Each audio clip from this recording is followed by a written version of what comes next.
जय गुरुदेव, जय महाकाली। आप सभी साधकों का जय महाकाली ज्योतिष केंद्र के आपके अपने चैनल पर स्वागत है।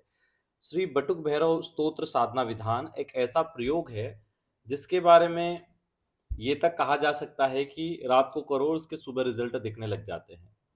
बड़ी से बड़ी विकट समस्याओं में जो व्यक्ति उलझ जाते हैं उससे निवारण के लिए ये अचूक उपाय है। एक रात्रि का प्रयोग है और एक रात्रि में ही आप बड़ी बड़ी समस्याओं का हल प्राप्त कर लेंगे।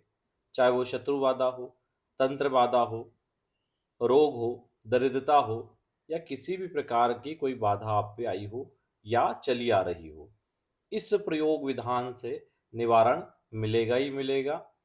अनुकूलता आएगी आएगी, लाभ होगा ही होगा। बहुत गजब का प्रयोग है। चाहे कोई डील रुकी हुई हो, कहीं पैसा फंसा हुआ हो, प्रमोशन नहीं हो रहा हो, स्थानांतरण नहीं हो रहा हो, कोई अधिकारी वगैरह परेशान कर रहे हैं या कोई अन्य शत्रु परेशान कर रहे हैं, कोई तंत्र बाधा है, तो इन सबका निवारण एक ही है, बटुक भैरव साधना विधान। तो इस विशिष्ट साधना को अवश्य करना चाहिए। एक दिवसीय साधना है, कोई बहुत बड़ा विधान नहीं है। चलिए मूल साधना पर आते हैं। कैसे करना है, कब करना है? किसी भी मंगलवार की रात्रि 10 बजे से साधना को शुरू कर सकते हैं आप। स्नान से निवृत्त हो जाएं, लाल वस्त्र हो, लाल आसन हो और दक्षिण दिशा की ओर मुंह करके बैठ जाएं।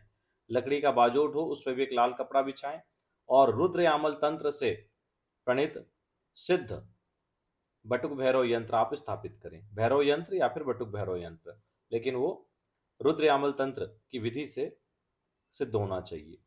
उसको स्थापित करें। माला की इसमें आवश्यकता नहीं है क्योंकि ये स्तोत्र विधि है। और अपना पवित्रीकरण आचमन करें। ठीक बीचों बीच एक तेल का दीपक लगाएं, जिसकी जो बाती है वो आपकी तरफ होनी चाहिए। लंबी बत्ती लगा लो। यंत्र को स्नान आदि करवा कर स्थापित करो। सिंदूर से पूजन करो और भगवान बटुक भैरव के नाम से एक दोने में गुड़ का भोग लगाओ।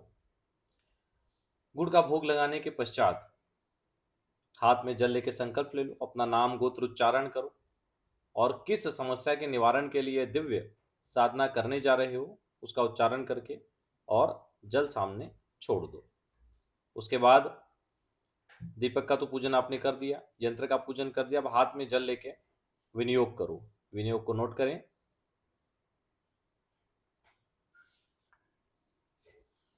विनियोग करने के बाद में करन्यास करें। करन्यास के बाद षडन्यास करें और उसके बाद नैवेद्य समर्पण करें। नैवेद्य अर्पण करें जो गुड़ आपने रखा है वो। उसके बाद दोनों हाथ जोड़कर भगवान बटुक भैरव का ध्यान करें। ध्यान मंत्र भी आपके सामने है। और उसके बाद में इसके मूल पाठ करें। जब आप संकल्प लें तो मूल 51 पाठ मूल पाठ करेंगे, ऐसा संकल्प ले लें। और जो मूल पाठ दिया हुआ है इसको 51 बार आपको करना है। जब मूल पाठ 51 पाठ पूर्ण हो जाए तो क्षमा प्रार्थना कर लें कि हमसे कोई भूल हुई हो तो क्षमा करें और इसको स्वीकार करें। ऐसा बोल के थोड़ा सा जल अपने आसन के नीचे डाल दें। अपनी दोनों अनामिका और मध्यमा उंगली से उसको छूकर अपनी दोनों आंखों को लगाएं। 4 बार मस्तक को लगाएं। बोले शक्राय वशट। इस प्रकार फिर आप आसन छोड़ सकते हैं। साधना में थोड़ी चीज़ों का ध्यान रखना चाहिए। आप एक दिवसीय साधना भी कर रहे हैं तो उस दिन ब्रह्मचर्य रहें। जमीन पे शयन करें, बिछौना करके वहाँ बिछा सकते हैं अपना बिछौना। बिना लहसुन प्याज का एक समय भोजन करें। क्रोध ना करें, किसी को गुस्सा ना करें, कुछ बुरा ना बोलें, किसी का दिल ना दुखाएं, झूठ ना बोलें। इन सब चीज़ों का ध्यान रखें। नियम बहुत जरूरी है। और जिस आसन पर बैठते हो बहुत से लोग उसको पैर से इधर उधर करते, ऐसा नहीं करना है। हाथ से ही अपना आसन रखो, प्रणाम करो, फिर बैठो। आसन का भी पूजन करना चाहिए। ठीक है।